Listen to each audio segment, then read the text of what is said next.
Protect your car with 3W Liners all-weather floor mats. Made from durable materials like TPE and rubber, our mats are designed to withstand rain, snow, and mud with deep grooves to trap dirt and liquids. For a custom fit and advanced protection, visit 3W Liners. That's the number 3, WLINERS.com today.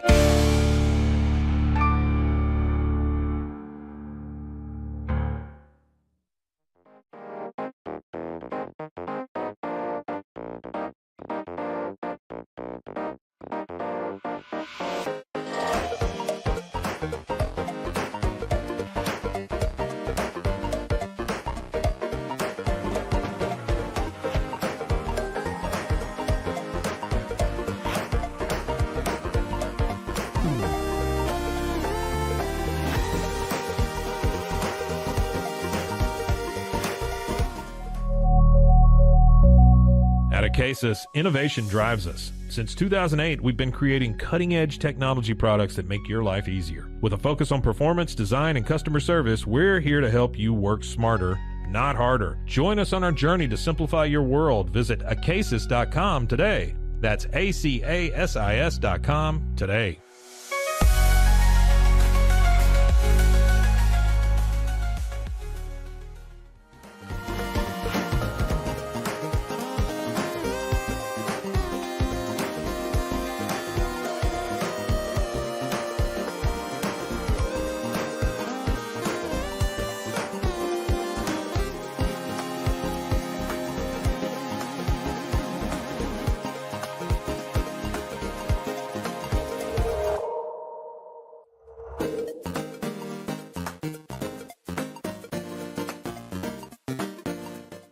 Farmhounds offers natural treats and chews made with quality products that support family farms, regenerative agriculture, and humane farming practices. Give your dog the best with wholesome, organic ingredients that promote health and happiness. Shop now at farmhounds.com.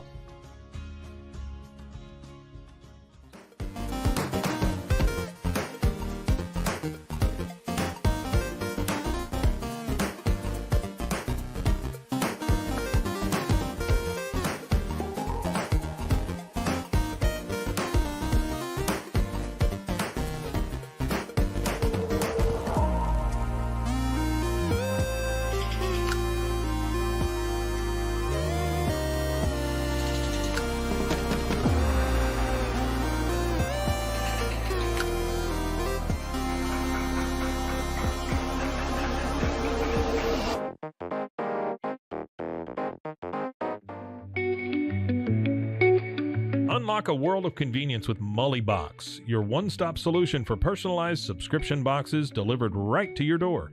From gourmet snacks to unique finds, each box is tailored to your tastes. Experience the joy of surprises. Subscribe today at mullybox.com. That's MULLYBOX.com.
We are Rogue Media Sports.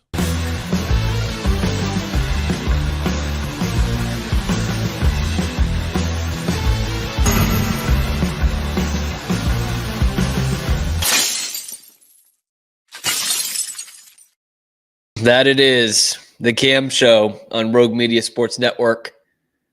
I'm Cam Stewart, the host of the Cam Show on Rogue Media Sports Network. My Background is... My worlds are colliding here.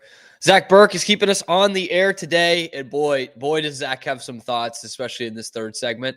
Oh, man. I mean, he was talking my ear off last night about this pitiful Red Sox offseason and now losing out on probably, I guess you could say, their top two targets before we've even hit Christmas time. So that's fantastic. But I told Zach, I said, hey, calm down. There's plenty of offseason left. And as Zach always knows me, I am the voice of reason when it comes to Red Sox hot stove talk. But yeah, I mean, it doesn't feel too dramatic to say it felt like I was shot when that notification came up saying that Max Fried has signed with the New York Yankees 2 days after the Red Sox lost what was probably a losing battle to begin with Juan Soto. We're going to be talking about this Red Sox offseason, this just brutal epitome of brutality night for the Bruins last night, as well as, a little fun exercise thanks to the good folks at ESPN doing the Simpsons cast on Monday night. That inspired Zach and I to come up with something a little bit off the beaten path. But back to this Max Fried thing. 8 years, $218 million to the New York Yankees, which I saw some people talking about how that's overpaying.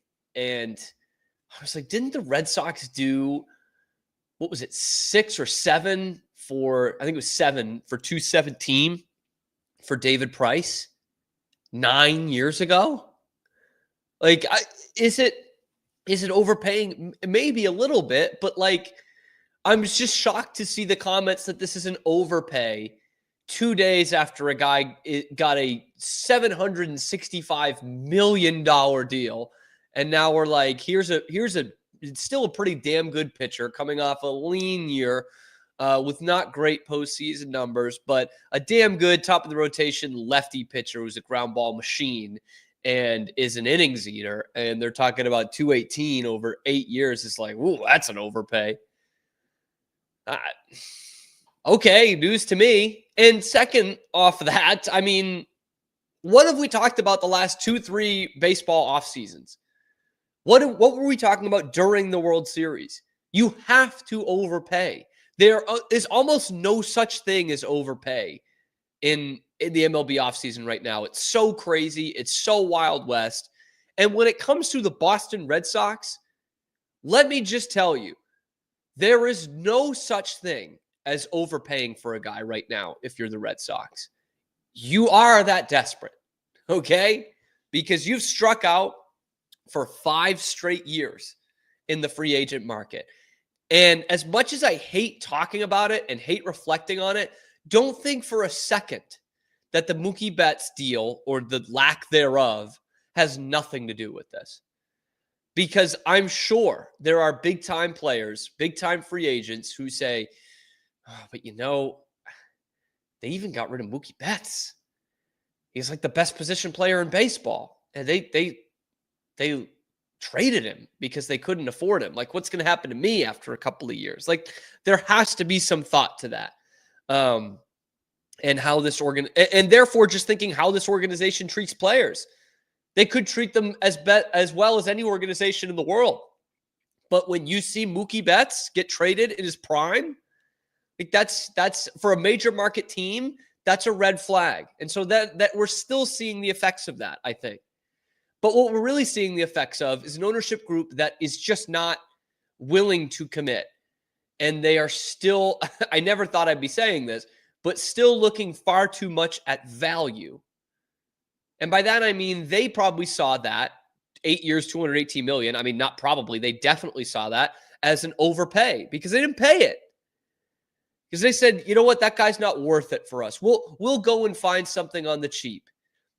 Look at what the Patriots have done the last couple off seasons of finding something on the cheap and how that's worked for them. Or better yet, look what the Red Sox have done the last few years and finding something on the cheap.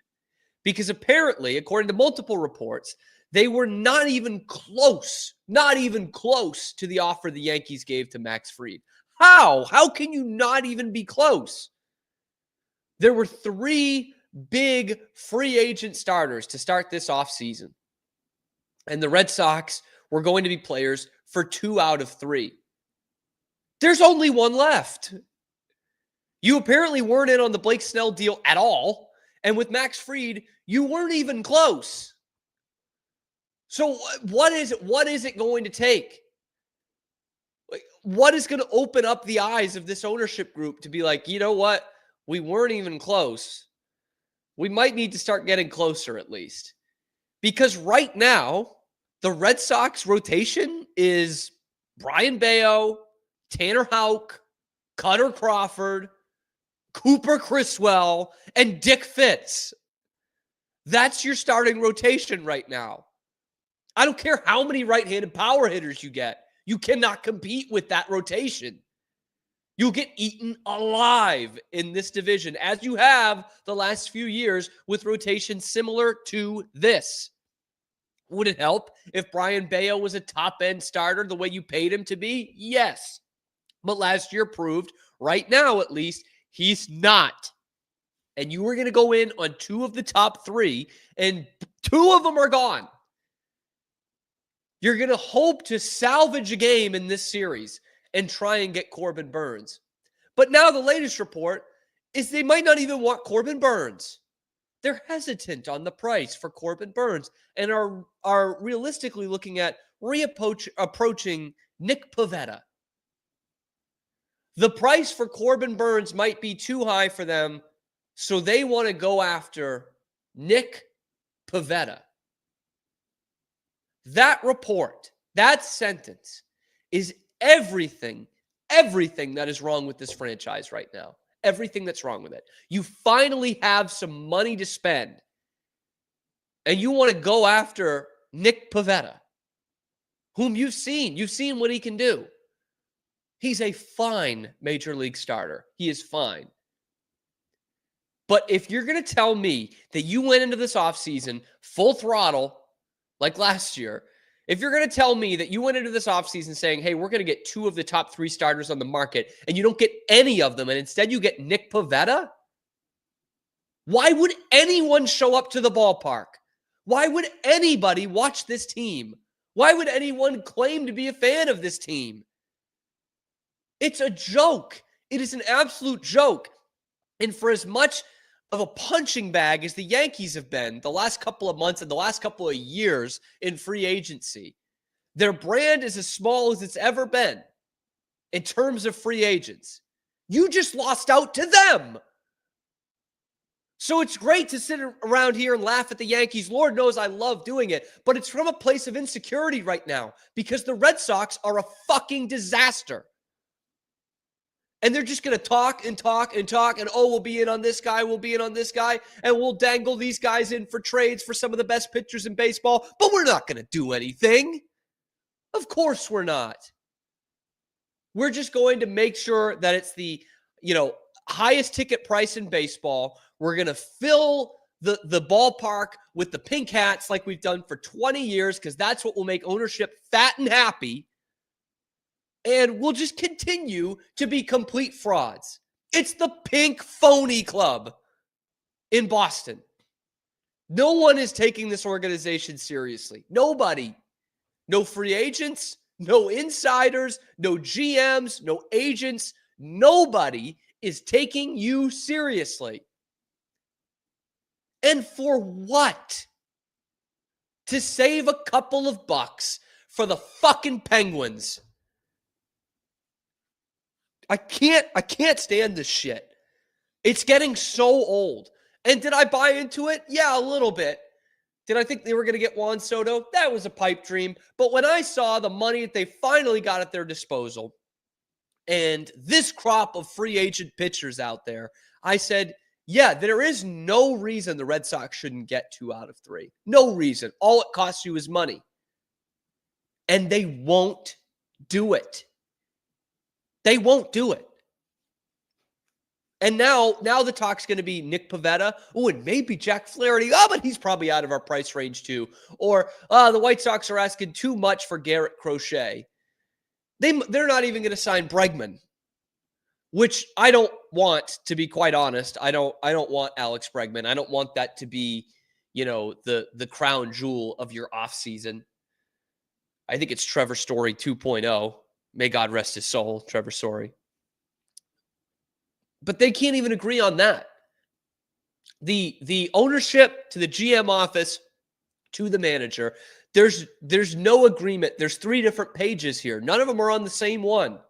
This sounds exactly like what we talked about for the Bruins for months. And they had to fire their coach, and it's still a dumpster fire.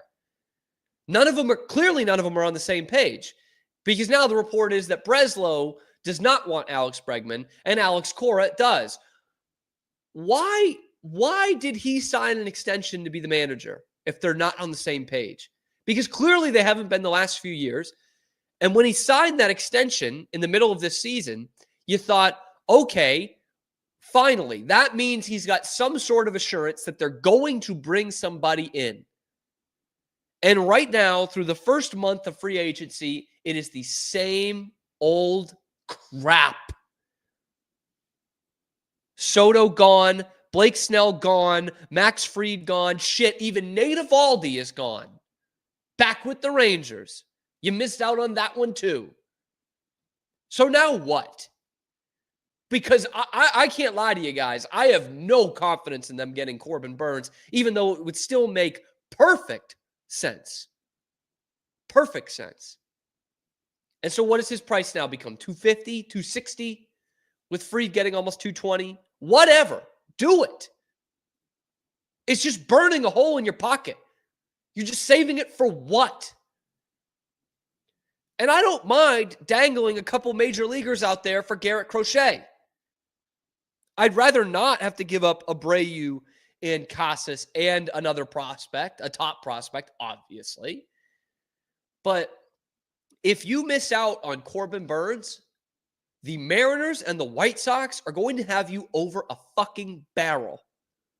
And they will be able to do whatever they want and ask whatever they want, because you're not going to have a choice. You're going to roll out Dick Fitz and Cooper Criswell if you don't get one of these guys. That is an absolute disaster mode. Oh, but America's most beloved ballpark. Don't you want to come out and have the hot dogs? This ownership group is insulting us every year. And they've really turned, I thought, the best baseball town in America into a town where the baseball team is an afterthought. Because they don't give a shit. They don't give a shit about you, the fan. They don't. They never have.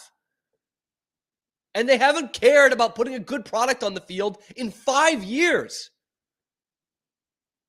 And we heard about it all the time. Whenever I would bitch about the Red Sox and not doing things right and overpaying or not paying enough, I would always hear the line of like, now I guess you don't know what it's like to be, a Royals fan or an A's fan or a Twins fan. It's like, now I fucking know. Now I've gotten the simulation the last 5 years. It sucks. I don't want it. That's why I thank the Lord I was born not in those places. And yet, this ownership group is trying to make this a mid-market team, which is great news because apparently this kid Sasaki might want a mid-market team. Congrats, the Red Sox are one. This team used to compete for championships, win championships, have some of the highest payrolls in baseball. And now what? 8 years for 218 for the best left-hander on the market is not good enough. They weren't even close. How many times, how many years do we have to sit through this shit of, oh, well, they really made a push, or they were really interested in this guy. The interest kings strike again.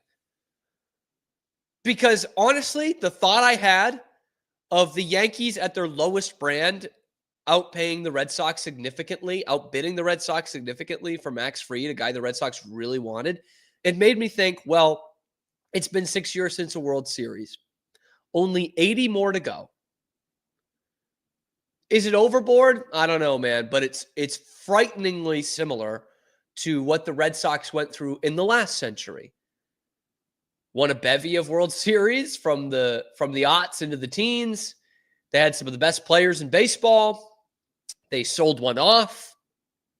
For some reason, probably the best player in baseball, position player anyway.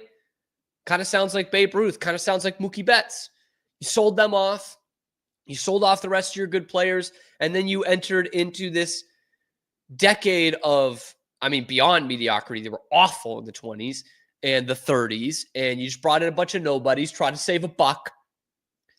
And then you had, almost a century without a World Series title. And it started with bad ownership and trying to save a few bucks, which is exactly what the Red Sox are going through right now. By the way, that bad ownership, that Frazee ownership, that was ownership that was winning World Series with them. So that doesn't make FSG any different. Glad they resurrected this, but this is a disaster right now. And I've used this analogy before. Some people think it's too intense. I don't give a shit. Because people will say, oh, how can you hate this ownership group? They got you 4 World Series, you entitled brat. I say, yeah. But imagine you're in a marriage and you have 10, 15 great years with them. You know, beautiful house, kids, the picket fence, the dog, European vacations, all that great stuff. And then they start beating the shit out of you. Is that a good marriage? 8 years of abuse after the 10 good years. Is that good? You look back at that and say, God, I'm so thankful I married that guy or gal. No, you don't. You think, wow, they ruined my life the last few years of this. That was awful, and we didn't deserve that. That's what this Red Sox ownership group is like. Because they're cheaping out again. And at this point, I talk about the Mariners and the White Sox holding them over a barrel if they don't get Corbin Burnes. Corbin Burnes is going to hold them over a barrel. Who are you bidding against? If you're Corbin Burnes, you're like, look, you guys have the deepest pockets. You are more desperate than anyone on the market right now. Name your price. I'm not naming mine. Go right ahead.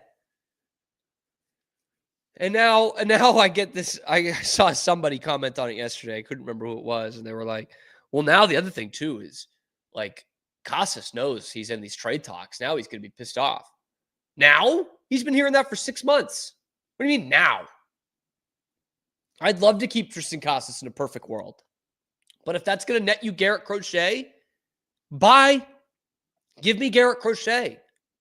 I really do like Casas as a player. I really do.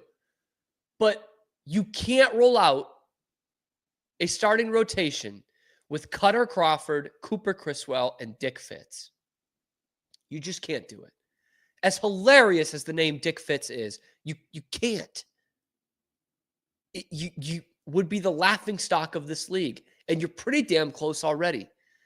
And next month, you're going to have the Netflix docuseries following you around for the year. And it's going to be embarrassing. Absolutely embarrassing. Again, we've never been able to laugh more at the Yankees in terms of the guys they are swinging and missing on than right now. And they're beating you in this game. They got a better team than you, and they've had a better offseason than you. There's time to fix this. There's still Teoscar Hernandez out there. There's still Corbin Burnes out there. And look, if they get those guys, if they get those 2 guys, and maybe even someone like a Jack Flaherty who resurrected his career last year, Walker Buehler, who's starting to look healthy towards the end of last year, even though he didn't have a great year, had a great postseason. If you get some of those guys, then we're talking about, okay, it's a good offseason. That's solid. I don't know if we're calling the we're back department, but you're feeling pretty good about it. But what gives you confidence right now that they're going to do that? I'm sorry. I've got none. No confidence that they're going to go out there and get those guys. I also have no confidence that the Boston Bruins are going to turn this around. But what that means could be different depending on who you ask. Let's talk Bruins next on the Cam Show.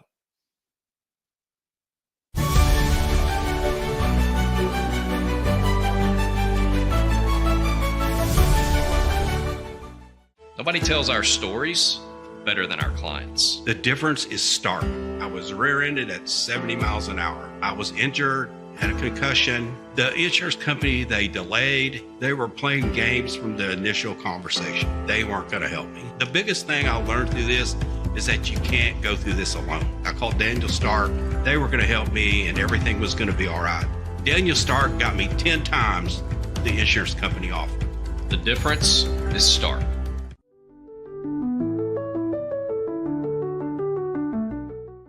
We definitely love our relationship and love Extraco. It's been an amazing experience. They made the PPP process easier. They were reaching out to me saying, what can I do to help you?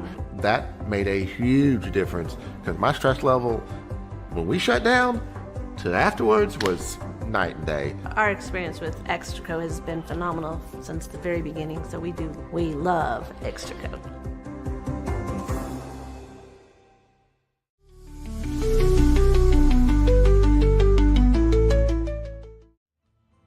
Ready to bring your vision to life? At Small Rig, every idea, design, and product is inspired by you, the creator. With our industry-first under co-design mode and the Dream Rig free customization project, we unite with global creators to turn big dreams into reality. Whether it's a cage rig or mount, Small Rig's versatile gear is built to elevate your craft. Small Rig, where your creativity meets our innovation. Go to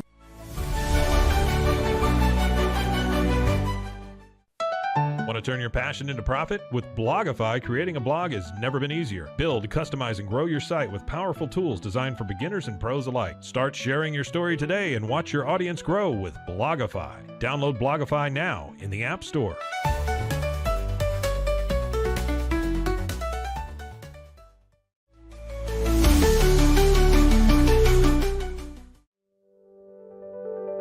Overwhelmed by your inbox? Clean Email is here to help. Organize, clean, and manage your emails with powerful automation tools.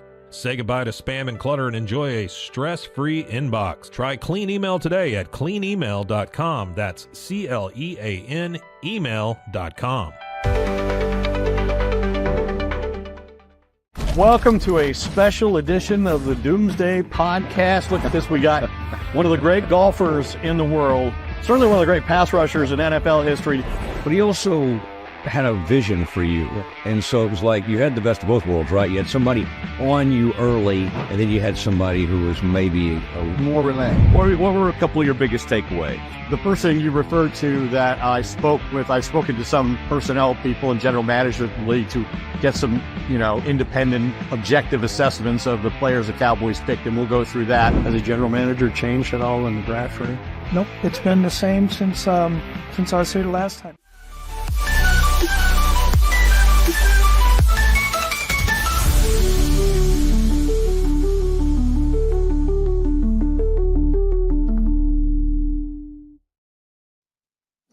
I'm thinking the Red Sox could just send one of those Mully boxes over and maybe get Garrett Crochet from the White Sox. What do you think, Zach? Just a good Mully box? Yeah, do you think that's all it would take? I mean, dare I say 2 Mully boxes? Ooh, okay. Look, it's a lot. That's a lot. Maybe that in the top 10 prospect, and you're there. Yeah, I think maybe that's all it takes. Yeah, and you get the pitcher, the deal you want, and maybe you don't have to get rid of Costas, and then it's just Mully boxes. I think we need to workshop that. I got to tell John about that. Jack Henry. You think the Red Sox got it bad?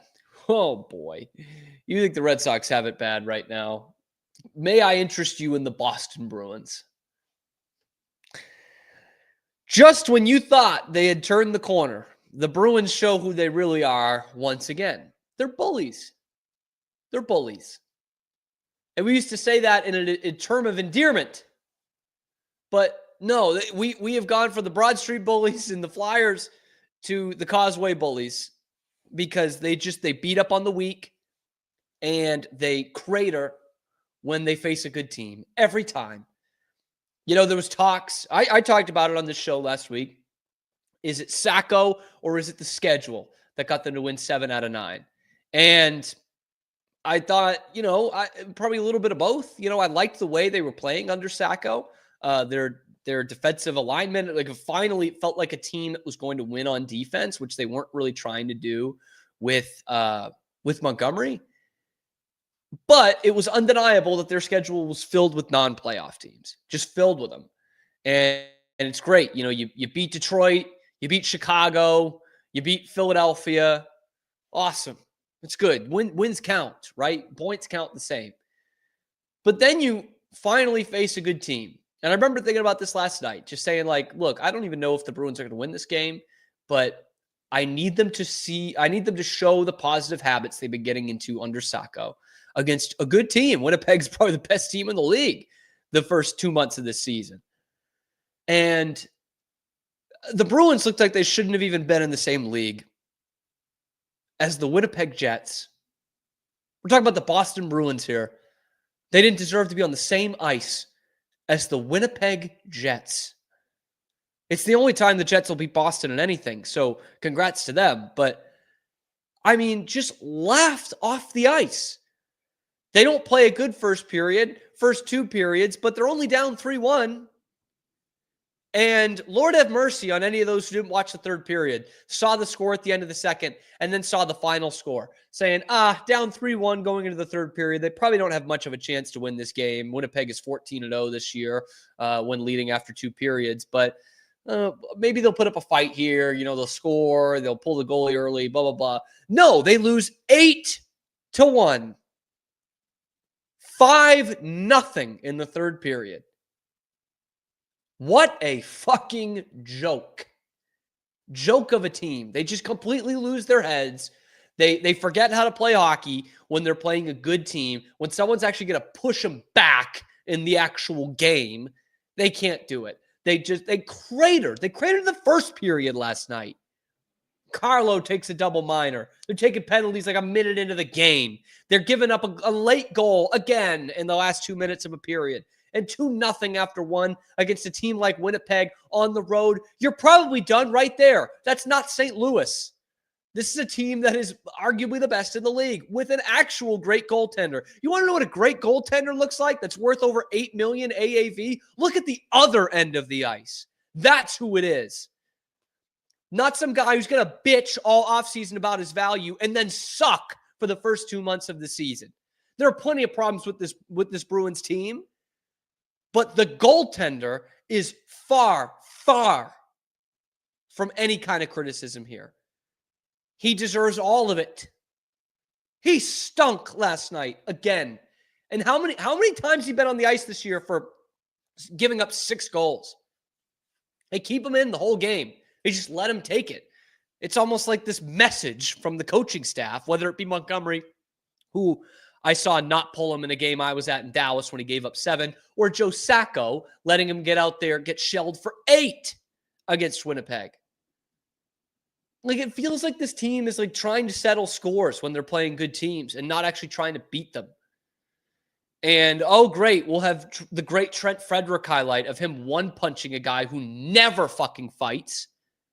Oh, sick. You beat up a Swedish guy who never fights.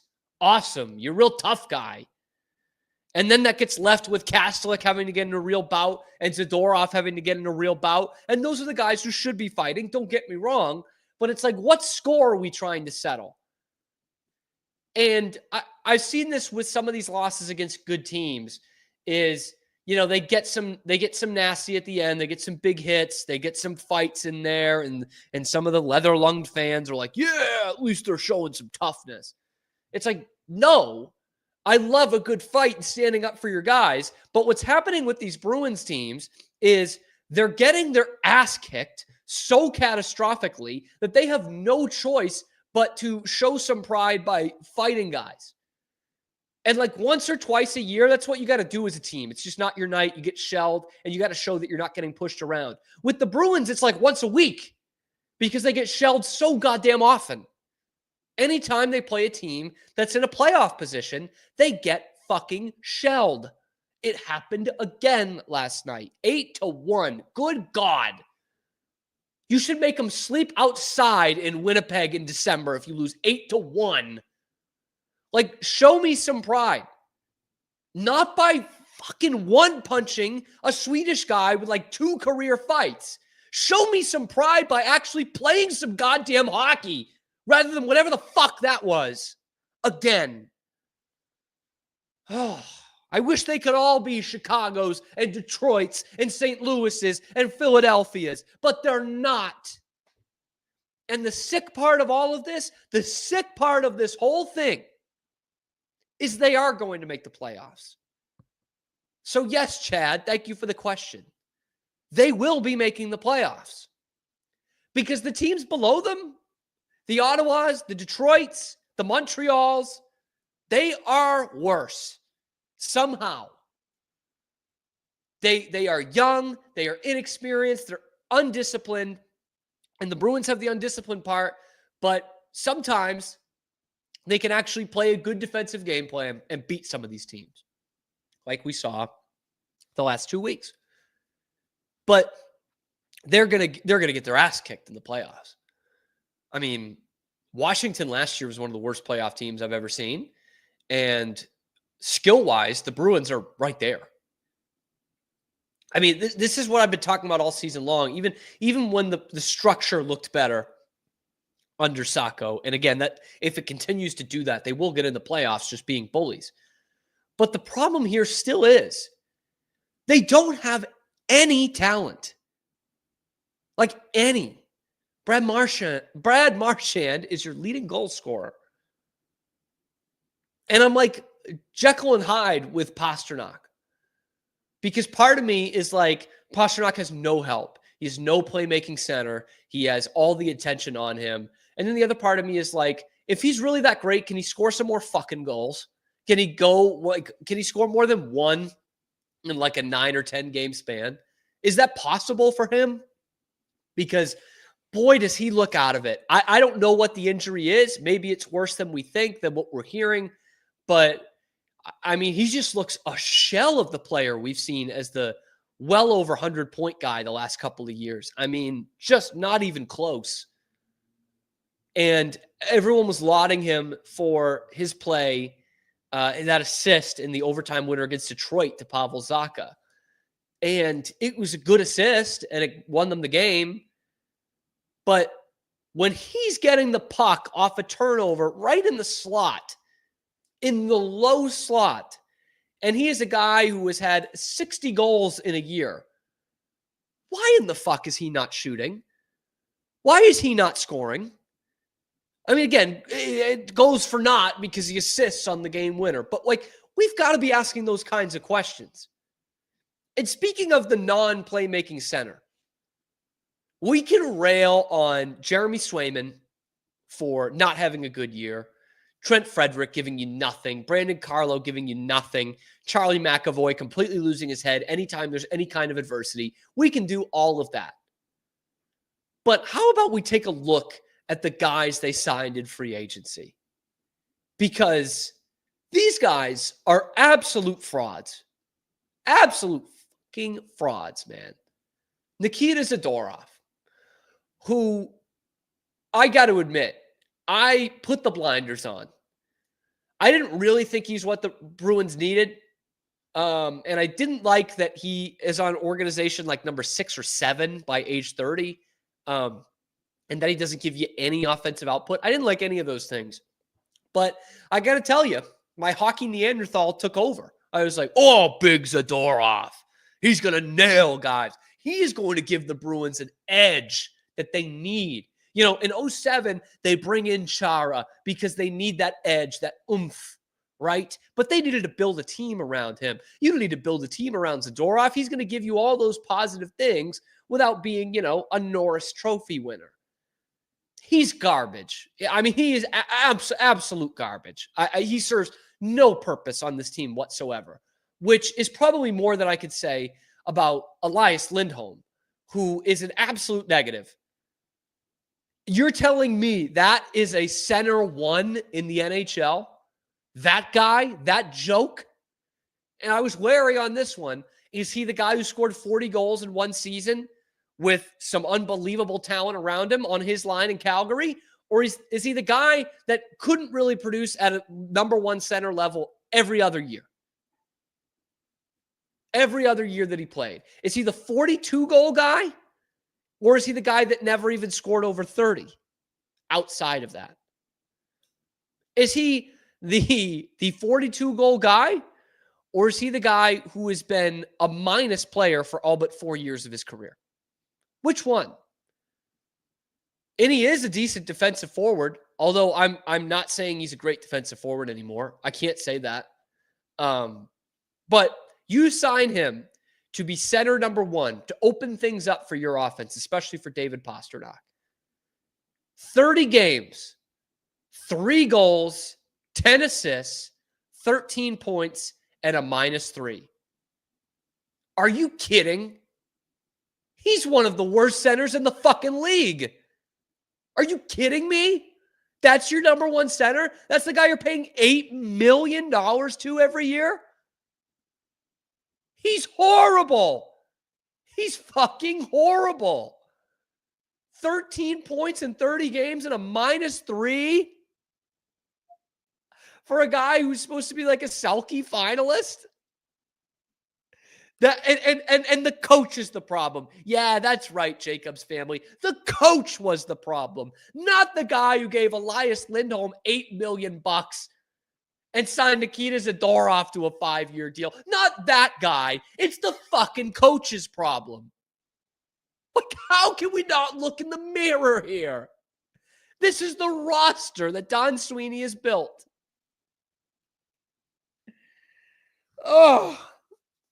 They're so bad when it comes to talent, man. Again, I think they'll make the playoffs.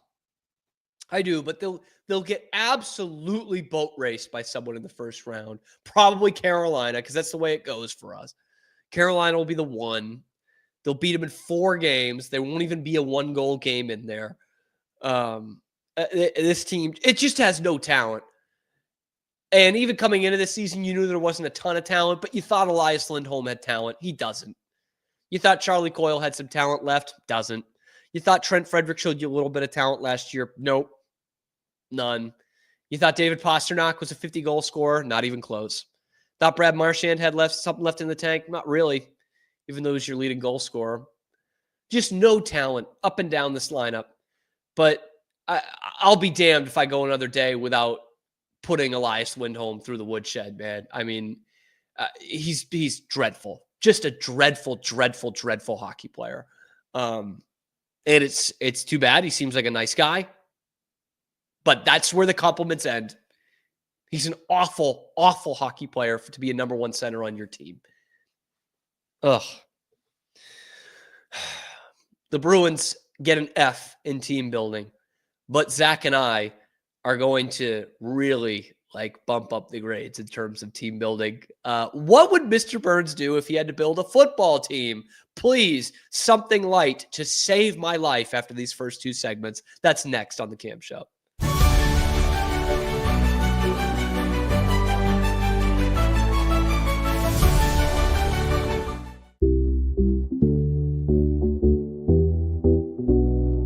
Unlock your full potential with Onnit, your go-to for premium supplements, fitness gear, and wellness essentials. Whether you're training hard, recovering faster, or just looking to feel your best, Onnit has the tools you need to perform at your peak. Visit Onnit, that's ONNIT.com, and elevate your mind, body, and spirit today.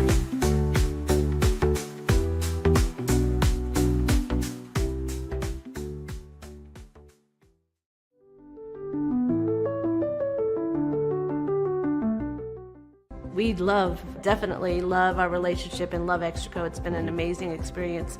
They made the PPP process easier. They were reaching out to me saying, what can I do to help you?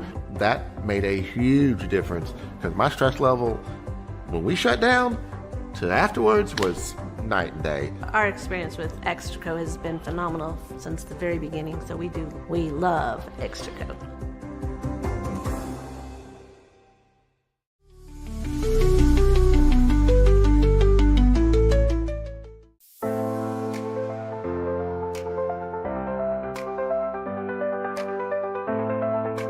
Get paid paid faster with Bill, the easiest way to send, receive, and manage your payments. No more delays, no more hassle. Whether you're a freelancer or a business, Bill makes payments seamless and secure, simple, fast, and reliable. Sign up today at Bill.com.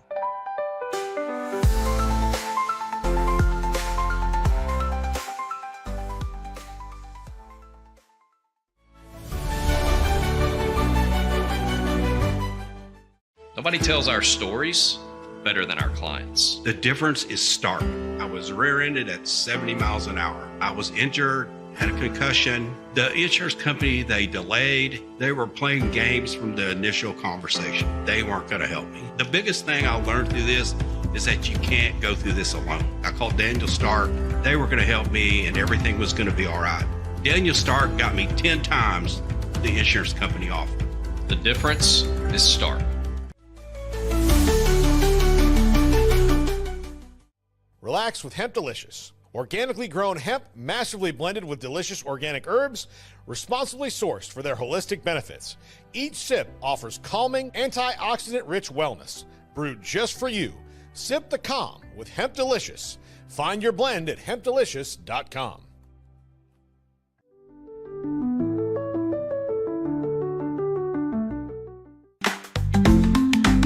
Get ready for epic savings at Best Buy. Right now, you can save up to $700 on select Alienware and Dell gaming products. Perfect for leveling up your gaming experience. Plus, grab the latest Android Google Pixel at an unbeatable price. Don't miss these incredible deals. Shop now at BestBuy.com and upgrade your tech today.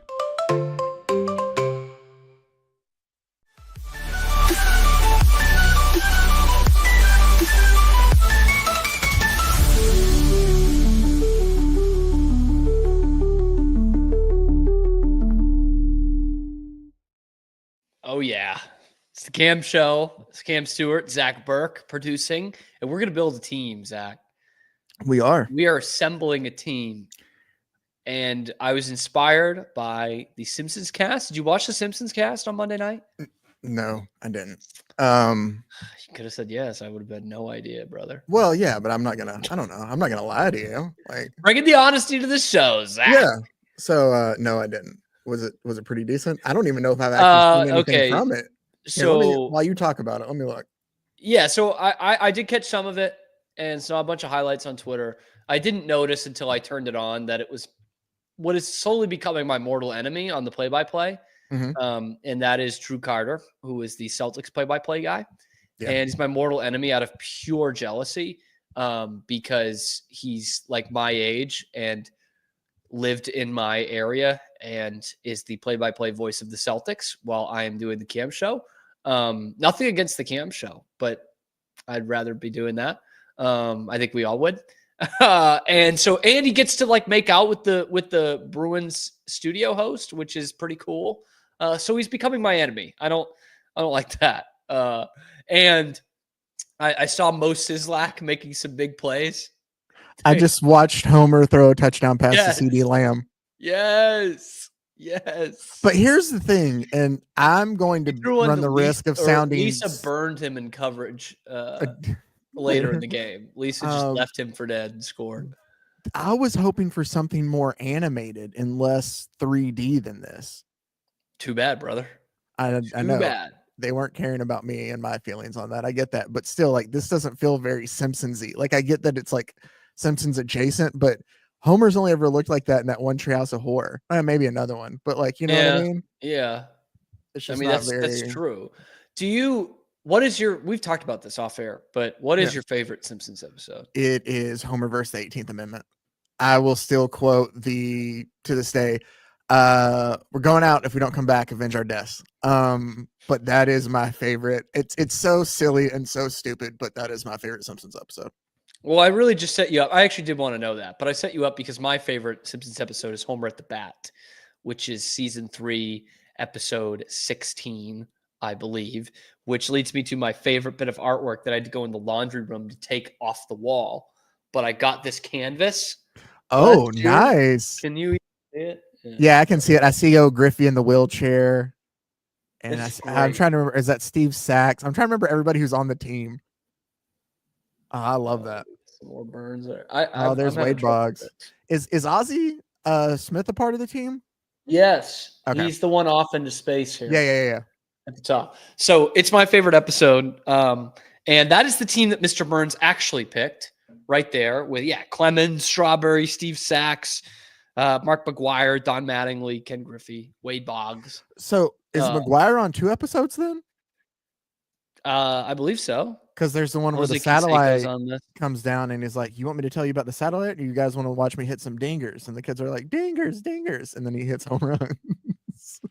So that is the team that Mr. Burns actually picked. But one of my favorite things, you talked about your favorite quotes from The Simpsons. Yeah. One of my favorite things to quote is the team that Mr. Burns wanted to pick when he initially says, "Hey, we're going to go get some ringers." I could do a good impression, but I'd rather we hear it from Montgomery Burns himself. Is it wrong to cheat in order to win $1 million bet? Yes, sir. Let me rephrase that.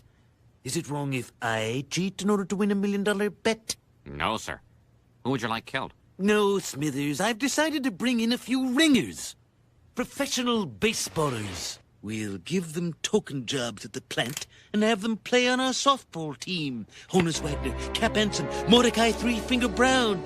Sir? What is it, Smithers? I'm afraid all those players have retired and passed on. In fact, your right fielder has been dead for 130 years. Damnation! All right, find me some good players, living players. Scour the professional ranks, the American League, the National League, the Negro Leagues. I'm on my way, sir. Oh, and Smithies, you have 24 hours. If I had a nickel for every time in a day I say, Mordecai Three-Finger Brown, I'd have a lot of nickels, man. I also do want to call out, so this came out in 1992. This episode, as you can see from the 92 City Champs on the canvas. If his right fielder's been dead for 130 years, did he play baseball as we know it? Yeah, I would think he'd have. And not play professional baseball. No, but he could have played baseball. I think He would have known a very different game. Because thanks to Ken Burns and his documentary, we know that we were playing baseball in the Americas before the Civil War. 1839 is what MLB rolled with. Okay. Since So, I mean, 1949, they had a 100th anniversary patch. Yeah. So, I mean, he could still be playing somewhere. And I think technically there's even a reference to baseball over in the UK from back in the 1700s too. So, I mean, like, sure, 130 years. That's You've definitely seen all of the Ken Burns documentary several times. Yeah. That's okay. I do too, dude. I The love the baseball one, man.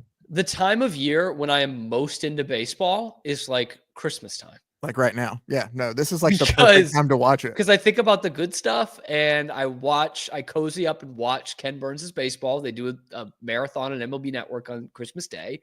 And like I'm back into it.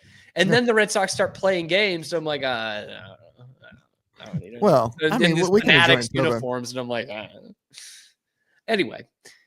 So we have the Simpsons cast for football. We know Mr. Burns loves putting together teams. And so I thought, what would we could pick who he would pick on a football team right now, but that's not any fun. Who would Mr. Burns originally have? Who would be his Honus Wagner, his Cap Anson, his Mordecai Three-Finger Brown? Who would that be? And so we've dug through the archives. It's not a like for like because I think I only put 1, 2. Well, here's the thing. I don't have something for everybody. I've got 10 guys. I have 1, 2, 3, 4, and they're 5, almost 6. all skill positions. I got 7. I can actually show off these guys. So once you say them, I'll throw it up there.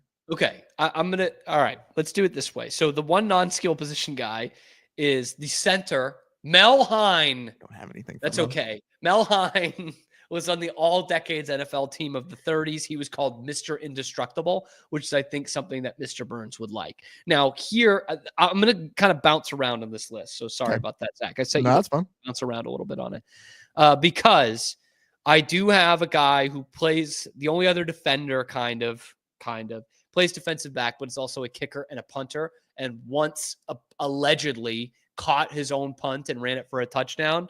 Now, I'm putting this guy first because he's likely the first one to be cut because even though he was the greatest athlete of his time, Mr. Burns, I don't know how he feels about non-white players. So we're going to go to the Carlisle Indian School and get the one, the only, the Olympic gold medalist, Jim Thorpe. Oh, the legends as long as the day. I mean, professional baseball player, although couldn't hit a curveball, great football player, unbelievable track athlete, was setting like high jump records in work boots. Incredible athlete. You can put him anywhere on the field. Burns is going for him first. What do you think? I would agree with that. I think the amount or the type of athlete Thorpe was for sure. Now, I did like 10 running backs. By that I mean there were a lot on the list. Yeah, three running backs and a fullback, because that's how they did things. But let's start with quarterback. Quarterback was more hotly contested than I thought.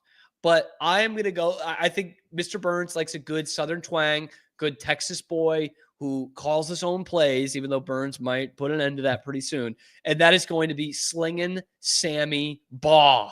I mean, way ahead of his time. Sweetwater, Texas native, TCU national champion. And you know it's old when you can say that. Look, he's throwing a touchdown to a number 77.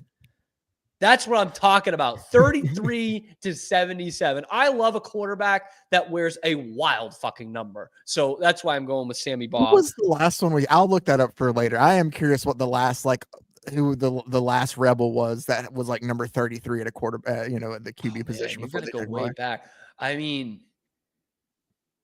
I didn't mean to cut. I wanted no. It's a good point. I wanted to say Doug Flutie, but he didn't wear it in the pros. He wore 22 in college, which is awesome. Like that rocks.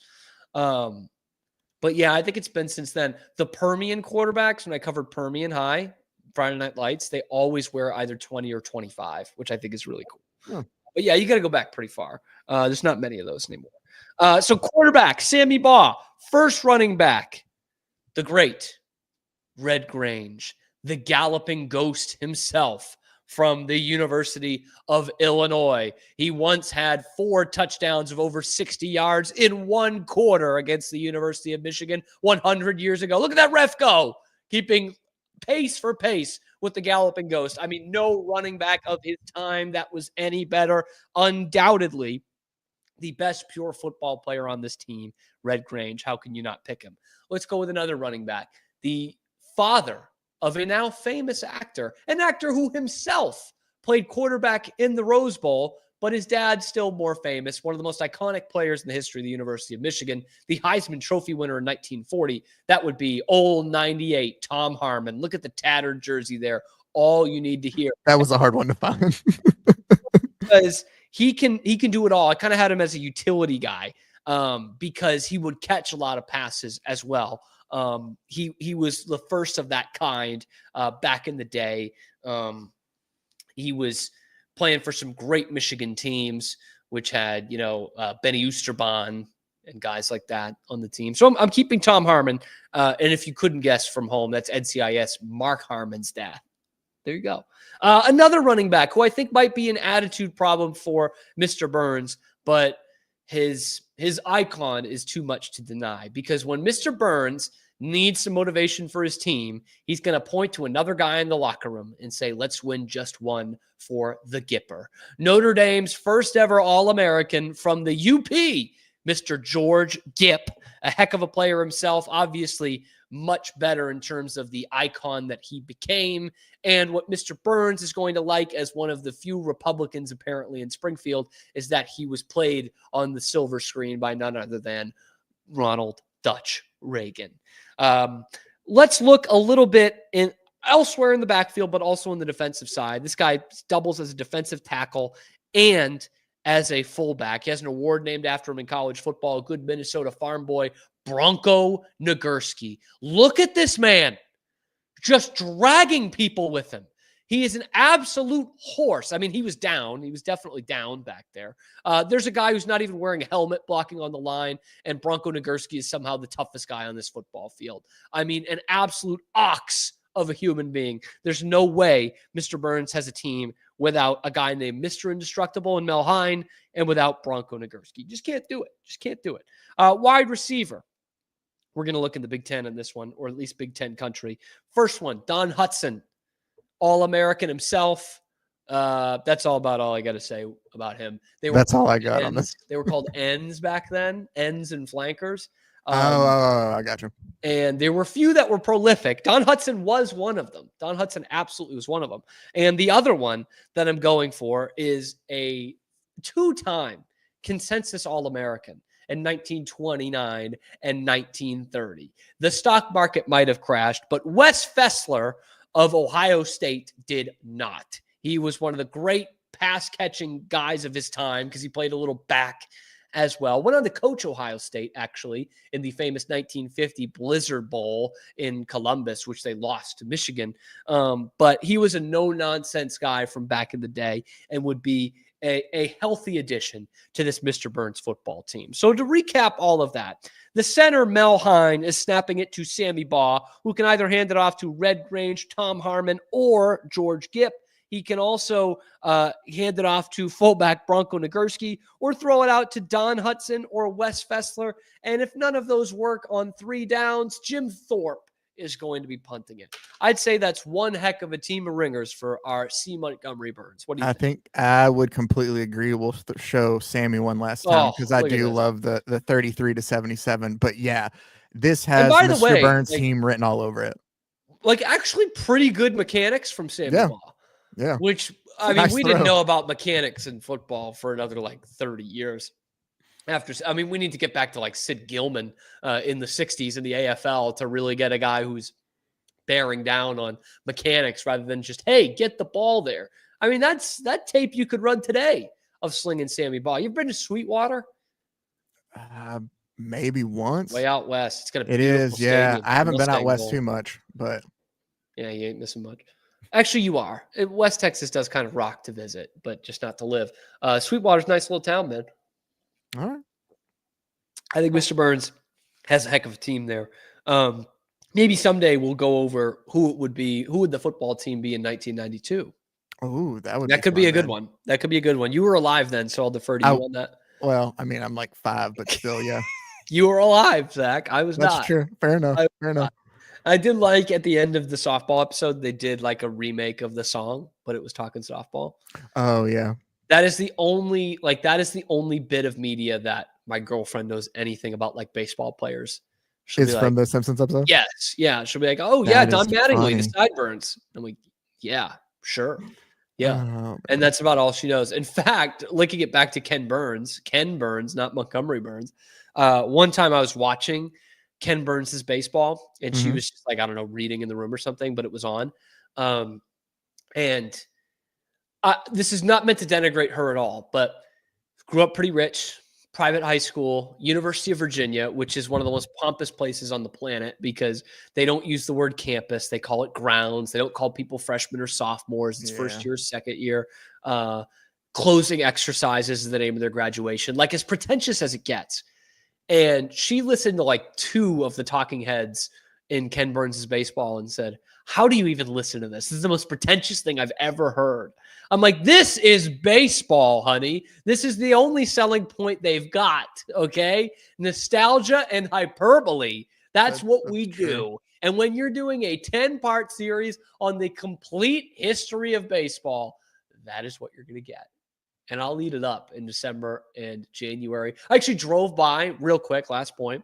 I drove by Dyersville, Iowa on the way from Clear Lake to Chicago. It was nighttime, and the ballpark was not lit up, unfortunately. But that's where the Field of Dreams field is. And it's a little under 4 hours away from where I am in Chicago. I think that's worth a day trip at some point in the summer.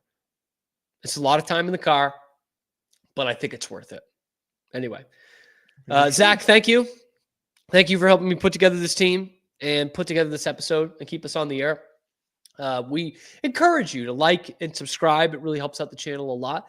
And if you ring that notification button, you're going to get notified every time we're dropping our live, plus our segments after the show. We'll be here every weekday at high noon Eastern time, 11 a.m. Central on YouTube, and then wherever you get your podcasts. So we will see you tomorrow on The Cam Show.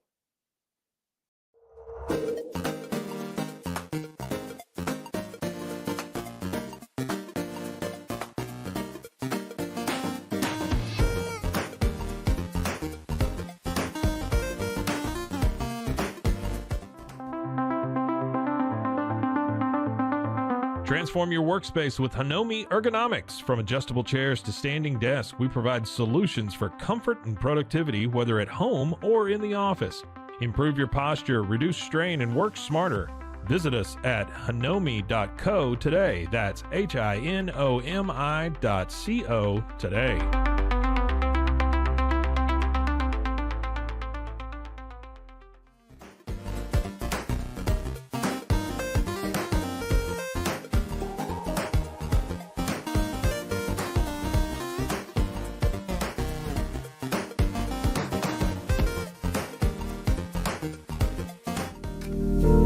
Experience the future of secure private cloud storage with Internex. Protect your files with end-to-end encryption, ensuring your data stays private and accessible only to you.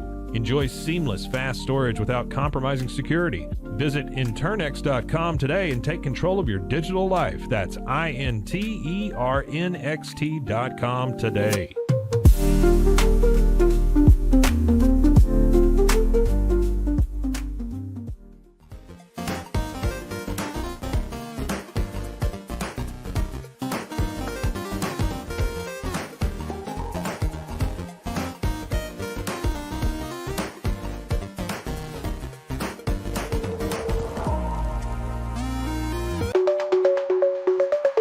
Protect your online privacy with NordVPN. Browse securely, access content from anywhere, and keep your data safe with military-grade encryption. Whether at home or on the go, NordVPN ensures your digital freedom. Stay secure. Download NordVPN today at nordvpn.com. That's NORDVPN.com.